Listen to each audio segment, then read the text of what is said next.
Hello friends, welcome to my channel.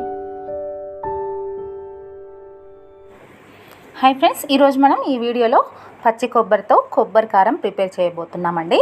ఇది చాలా ఈజీగా చాలా సింపుల్గా చేసేసుకోవచ్చు. ఇది మనకి స్టవ్తో కూడా అవసరం లేదండి, స్టవ్ వెలిగించే అవసరం లేకుండానే చేయబోతున్నాము.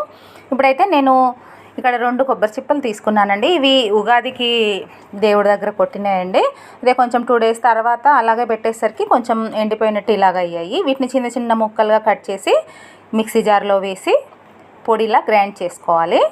అందుకని చూడండి, నేను ఇక్కడ వీడియోలో చూపిస్తున్న విధంగా దీన్నైతే మనం గ్రైండ్ చేసుకోవాలి.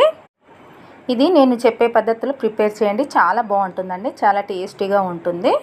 ఇప్పుడైతే ఇది మనకి గ్రైండ్ అయింది. ఇలా గ్రైండ్ అయితే సరిపోతుంది. ఇలా గ్రైండ్ అయిన తర్వాత 1 టీ స్పూను జీలకర్ర వేసాను, 10-15 వెల్లుల్లి రెబ్బలు వేసాను, తగినంత మిర్చి పౌడర్ వేసాను. ఇది నేను 3 మ్యాంగో మిర్చి పౌడర్ వాడుతున్నానండి. మీరు ఉప్పు అయితే చూసి వేసుకోండి, నేనైతే ఇంత వేసాను. మీ టేస్ట్కి తగ్గట్టు మీరైతే వేసుకోండి. ఉప్పు వేసిన తర్వాత మళ్ళీ ఒకసారి దీన్ని మిక్సీ పట్టాలి. మిక్సీ పట్టిన తర్వాత చూడండి, ఇలాగైతే ఉంది.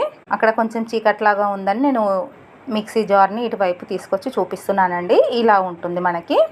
ఇది మంచిగా వేడివేడి అన్నంలో నెయ్యి వేసుకొని కొబ్బరి పొడితో అన్నం తింటే చాలా బాగుంటుందండి, చాలా టేస్టీగా కూడా ఉంటుంది. ఇది ఇలా పొడి చేసిన తర్వాత మనము తడి లేని ఒక గాజు బాటిల్లో స్టోర్ చేసుకోవచ్చండి. మీకు కూడా నచ్చుతుందండి, మీరు కూడా ఒకసారి ట్రై చేయండి, చాలా బాగుంటుంది. మీకు కనుక ఈ వీడియో నచ్చినట్టయితే మరిన్ని ఇలాంటి వీడియోస్ కోసం నా ఛానల్ని లైక్ చేయండి, షేర్ చేయండి, సబ్స్క్రైబ్ చేయండి.